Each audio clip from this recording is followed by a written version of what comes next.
এবার আমরা এসেছি জগন্নাথ বলদেব সুভদ্রার মন্দিরে।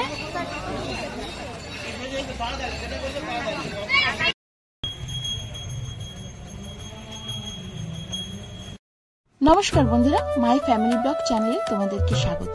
তো থাম্বনেল দেখে তোমরা তো বুঝতে পেরেই গেছো যে আজকে আমরা কোথায় যাচ্ছি। হ্যাঁ বন্ধুরা, ঠিকই ধরেছো, আজকে আমরা যাচ্ছি মায়ানগরী বা মায়াপুরের উদ্দেশ্যে। সেই মতো আমরা সোনারপুর থেকে ট্রেন ধরে পৌঁছালাম শিয়ালদা। আর আমাদের ট্রেন ছিল 10:52-তে কৃষ্ণনগর লোকাল, যেটা দিয়েছিল প্ল্যাটফর্ম 1-এ। তো সেই মতো আমরা সবাই মিলে এসে পৌঁছলাম প্ল্যাটফর্ম 1-এ, আর আমাদের ট্রেনও যথাসময়ে চলে আসলো আর উঠে পড়লাম ট্রেনে। তো চলো, এরপর বাকি কথা হবে মায়াপুর গিয়ে।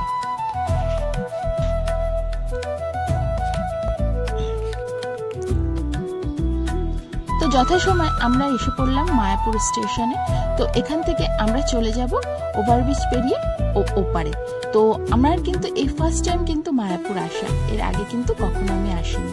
তো এপারে এসে দেখলাম প্রচুর অটো আর টোটো দাঁড়িয়ে আছে। তো তোমাদেরকে একটা ছোট্ট সাজেশন দেবো, এখানে কিন্তু টোটোর থেকে ভালো হয় যদি তোমরা অটোতে করেই যাও, কেননা রাস্তাটা তো অনেক দূর, টোটোতে করে গেলে কিন্তু টাইমটা একটু বেশি লাগবে।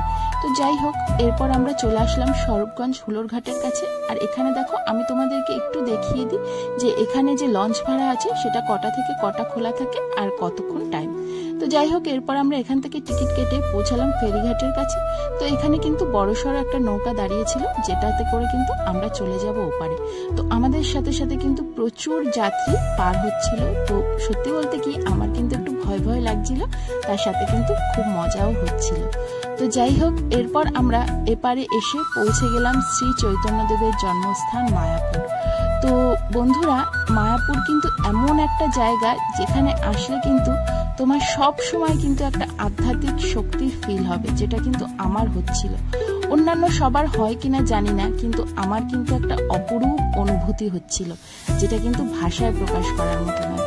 তো এরপর আমরা এখান থেকে টোটো ধরে এসে পৌঁছালাম আমাদের হোটেল রুমে।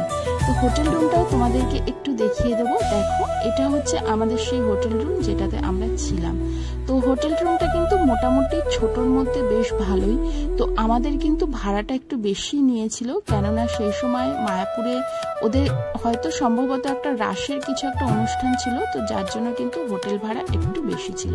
আমাদের ওই 1200 টাকা সামথিং এর মতো পড়েছিল 3 দিনের জন্য। তো দেখো, এটা হচ্ছে বাথরুম। বাথরুমটাও কিন্তু পরিষ্কার পরিচ্ছন্ন, সুন্দর, আর সামনেই আছে ছোট্ট মতো একটা ব্যালকনি। তো এখান থেকে কিন্তু দেখো রাস্তাটা দেখা যায়, এটা হচ্ছে সামনের সেই রাস্তাটা, যে রাস্তাটা থেকে কিন্তু আমরা একটু আগে এন্ট্রি নিয়েছিলাম হোটেল রুমে। তো এরপর আমরা সন্ধ্যেবেলা ফ্রেশ হয়ে বেরিয়ে পড়লাম রাস্তার উদ্দেশ্যে, যেখান থেকে কিন্তু আমরা একটু ঘুরে দেখবো, কেননা আরতির টাইমটা পেরিয়ে গেছে অনেক আগেই। তো আরতি তো দেখা যায়নি, তাই ভাবলাম যে একটু আশেপাশটা একটু ঘুরে দেখি। তো আশেপাশে কিন্তু এখানে প্রচুর খেলনার জিনিস আছে বাচ্চাদের, এবং যারা বড় মায়েদের জন্য কিন্তু এখানে ঘর সাজাবার জন্য কিন্তু প্রচুর জিনিস আছে, ঠাকুর ঘর সাজানোর জন্য।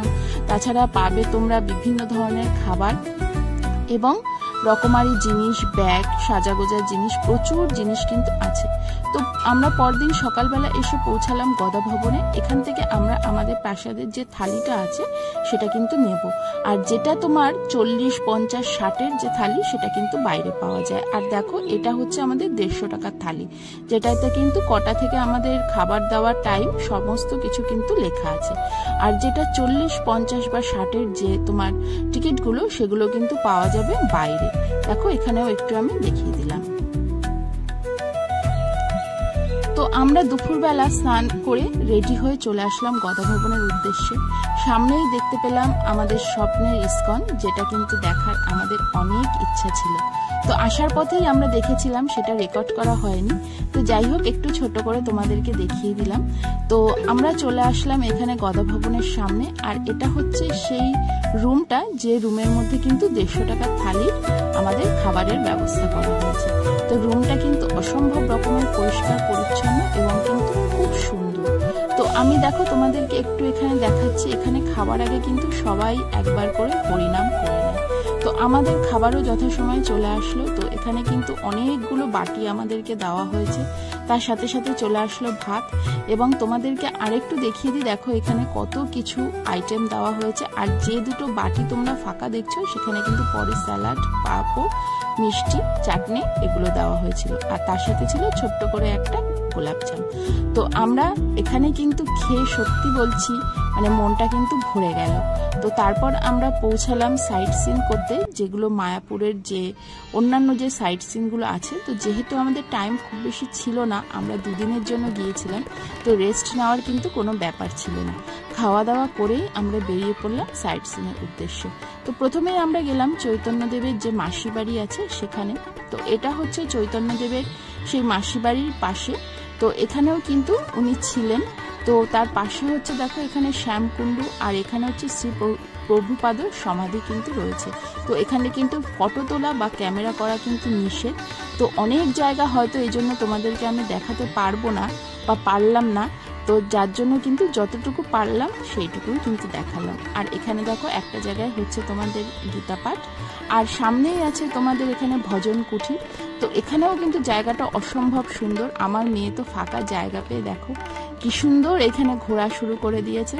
আর চারিদিকের পরিবেশ কিন্তু অত্যন্ত মানে কি বলবো, মানে দৃষ্টিনন্দন। এত ভালো লাগবে দেখতে, মানে ঘোরার থেকে ভালো লাগবে তোমার এক জায়গায় বসে, মানে চুপচাপ যেন মনে হবে যেন বসে থাকি। তো এরপর আমরা চলে আসলাম শ্রী গোবর্ধন পর্বতের কাছে। বলা হয় যে এই পর্বত ঘুরলে নাকি বৃন্দাবন ঘোরার সমান হয়।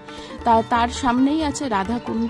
তো এখানকার জল কিন্তু মাথায় নিলে বলা হয় যে অনেক পাপ কিন্তু পুণ্যতে পরিণত হয়। তো অনেকেই কিন্তু এখান থেকে জল নিচ্ছিল, তো আমরাও একটু জল নিলাম, তো ভালোই লাগলো। তো তার সামনেই আছে শ্রী চৈতন্যদেবের লীলা প্রদর্শনী, এবং এখানে আছে ওনার মাসি ও মেশো শ্রী বিগ্রহ। তো আমি একটু ছোট্ট করে দেখো ভিডিও করে তোমাদেরকে দেখালাম, যদিও এখানে ভিডিও অ্যালাউ ছিল না, তাও আমি একটু অল্প সময়ের জন্য ভিডিও করে তোমাদেরকে দেখালাম। এরপর আমরা চলে আসলাম ভক্তচাঁদ গাজীর সমাধিতে। তো এখানে কিন্তু এই যে সমাধিটা দেখছো, এর ওপরে যে চাপা গাছটা আছে, এটার বয়স কিন্তু আনুমানিক প্রায় 500 বছরের ওপরে। বলা হয় মহাপ্রভু নিজের হাতে কিন্তু এই গাছটি লাগিয়েছিলেন। তো গাছটি ছুঁয়ে দেখাও কিন্তু খুব সৌভাগ্যের। তো আমাদের তো খুব ভালো লাগলো এখানে এসে। এরপর আমরা চলে আসলাম জগন্নাথ বলদেব সুভদ্রার মন্দিরে। তো এটা কিন্তু অনেকটা পুরীর আদলে বলা হয় তৈরি করা হয়েছে। তো এখানে দেখো ভক্তরা সবাই হাত জড়ো করে প্রদর্শন করে করে কিন্তু ঠাকুরকে স্মরণ করছে। তো আমরাও একটু দেখে নিলাম আমাদের ভগবানের মুখ। তো অসম্ভব সুন্দর লাগছে ওনাকে এই সাজে। তো সবাই মিলে কিন্তু ওনার আরতি করছেন। আর তার সামনেই রয়েছে হরে কৃষ্ণ মহামন্ত্র। তো এখানে কিন্তু বলা হয় এই যে ছোট ছোট দেখো এই যে জায়গাগুলো রয়েছে, বলা হয় এখানে কিন্তু যদি তুমি প্রণাম করো ওনাকে স্মরণ করে, তাহলে কিন্তু মনস্কামনা পূর্ণ হয়। তার পাশেই ছিল মহাদেবের মন্দির। এরপর সেখান থেকে আমরা চলে আসলাম সন্ন্যাসীদের সমাধি দর্শন করতে। তো দেখতেই পাচ্ছ তোমরা এখানে প্রত্যেকটা সন্ন্যাসীর দেখো সমাধি রয়েছে, আর এখানে প্রণামী দেওয়ারও ব্যবস্থা হয়েছে। তো আশেপাশে এখানে প্রচুর মন্দির ছিল, তো দেখার অনেক কিছু আছে, কিন্তু যেহেতু এখানে ক্যামেরা অ্যালাউ ছিল না, তাই আমরা অনেক কিছু কিন্তু রেকর্ড করতে পারিনি। তো আমরা ফিরে আসতে আসতে কিন্তু প্রভুপাদশিলার মন্দিরটাও খুলে দিয়েছিল। এটা কিন্তু খুলে 8টা থেকে। তো আমার খুব ইচ্ছা ছিল যে এটাও তোমাদের দেখানো, কিন্তু তোমরা দেখতেই পাচ্ছ এখানে সমস্ত কিছু জমা দিতে হয়, তাই অনেক কিছু তোমাদের দেখাতে পারলাম না। পরিশেষে তোমাদেরকে এটাই বলবো যে তোমরা কিন্তু একবার হলেও পারলে এসো মায়াপুর। সত্যি বলতে এখানকার পরিবেশে কিন্তু মন শরীর সমস্ত কিছুই কিন্তু শুদ্ধ হয়ে যাবে। তো আজকের মতো ভিডিওটা এখানে, দেখা হবে পরের